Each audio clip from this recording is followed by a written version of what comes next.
नमस्कार। राष्ट्रीय स्वयंसेवक संघ यानी आरएसएस में एक बहुत बड़ा बदलाव होने जा रहा है। संगठनात्मक दृष्टि से संघ बिल्कुल बदल जाएगा। इस पर हम आज चर्चा करते हैं।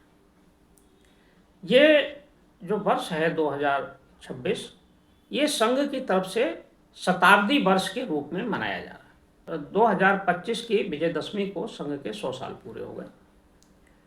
हम सभी जानते हैं कि संघ की स्थापना 1925 में विजयदशमी के दिन नागपुर में केशवराव बलिराम हेडगेवार ने की थी। वे जन्मजात देशभक्त थे और आरंभिक काल में वे कांग्रेस के साथ सक्रिय थे। उन्होंने कई आंदोलनों में भाग लिया, जेल भी गए और फिर उसके बाद डॉक्टरी की पढ़ाई करने वो कलकत्ता चले गए। डॉक्टरी की पढ़ाई से लौटने के बाद MBBS करने के बाद उन्होंने नागपुर से संघ शुरू किया, संघ की शाखा शुरू की।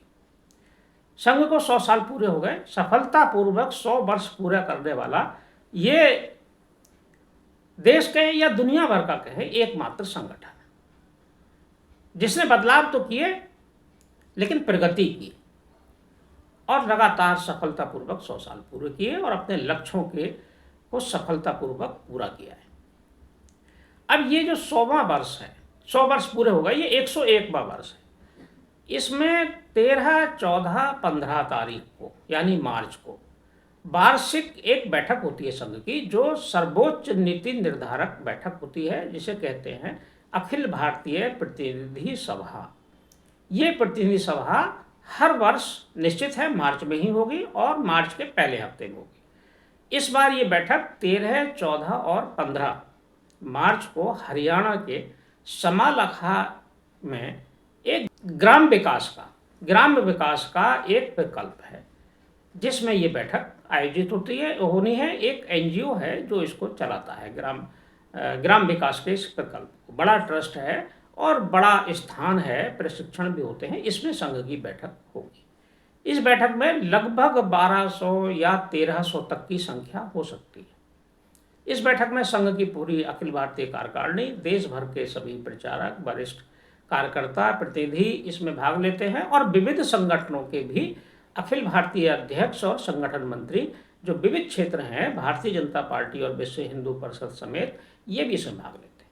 लेकिन इस बार की जो ये संघ की बैठक है बहुत महत्वपूर्ण होने जा रही है। पिछले 100 साल में जो संघ ने बड़े बदलाव किए उसमें कई बदलाव उल्लेखनीय हैं, जिसमें एक ये भी था कि जो अभी कुछ 4-5 साल पहले ही हुआ है कि संघ ने नेकर छोड़कर अपने गणवेश में पैंट ग्रहण किए। यानी गणवेश में पहले संघ का नेकर के रूप में पहचान थी, खाकी नेकर, अब खाकी नेकर की जगह खाकी पैंट आ गई। ये एक बड़ा बदलाव था और बड़ा वैचारिक स्तर पर इसमें विचार मंथन हुआ, उसके बाद ये स्वीकार हुआ। अब एक दूसरा बदलाव संघ में होने जा रहा है। ये बदलाव संगठनात्मक है। संघ ने बहुत विचार विमर्श के बाद, ये जानकारी सूत्रों से मिली है, अभी इसकी घोषणा नहीं हुई है, लेकिन हमें संघ के कुछ लोगों से बातचीत में जानकारी मिली तो हमें उचित लगा। ये मीडिया में भी आ चुकी है, ऐसा नहीं है कि हम पहली बार ही बता रहे हैं कि संघ अपने संरचनात्मक ढांचे में कुछ परिवर्तन कर रहा है। ये संरचनात्मक ढांचा ये होगा कि अभी जो प्रांत की व्यवस्था है संघ में, जो प्रांत की कार्यकारिणियाँ हैं, तो प्रांत की रचना संघ समाप्त करेगा। उसके स्थान पर छोटी इकाई होगी और वो संभाग होंगे। संभाग यानी प्रांत के स्थान पर अब संभाग होंगे और वो एक प्रांत में कम से कम 3 से 4 संभाग होंगे और इन संभागों की जो रचना है वो लगभग मंडल स्तर की होगी। जो सरकारी स्तर पर कमिश्नरियां हैं वही संभाग होंगे। इसके साथ ही देश भर में 2 क्षेत्र कम हो जाएंगे और इसका सबसे महत्वपूर्ण पहलू यह है कि उत्तर प्रदेश में भी एक क्षेत्र कम होगा। अभी उत्तर प्रदेश में जो शासकीय उत्तर प्रदेश है पूरा सरकार का, उसमें 2 क्षेत्र हैं, एक पूर्वी क्षेत्र और एक पश्चिमी क्षेत्र।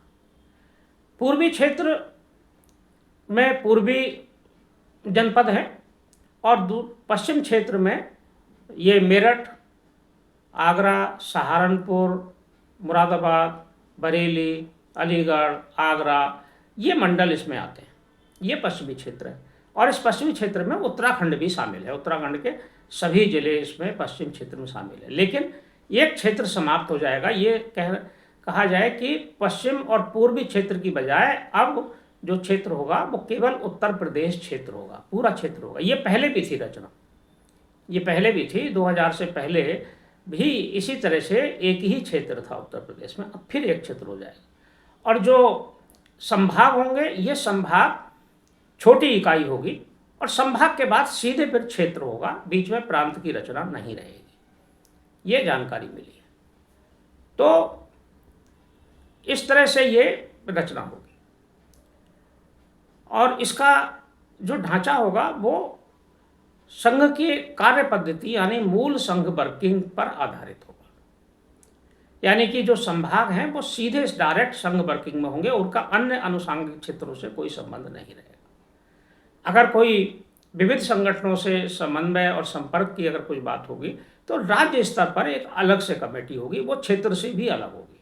वो राज्य कमेटी, उसके राज्य के अलग प्रचारक होंगे, उसके संघचालक होंगे, कारवा होंगे, 3-4 लोगों की कमेटी होगी, वो समन्वय का काम देखेगी विविध संगठनों के साथ, और भारतीय जनता पार्टी के साथ भी वही समन्वय देखेगी। अब संभाग और क्षेत्र के लोग विविध क्षेत्रों से उनका कोई बहुत ज़्यादा संपर्क और समन्वय की जिम्मेदारी नहीं रहेगी, वो केवल राज्य की जिम्मेदारी रहेगी। ये परिवर्तन संभवतः इस पर समालखा की बैठक में मोहर लग जाएगी। ये संगठनात्मक दृष्टि से एक अच्छा कदम होगा और काम की गति इससे बढ़ेगी।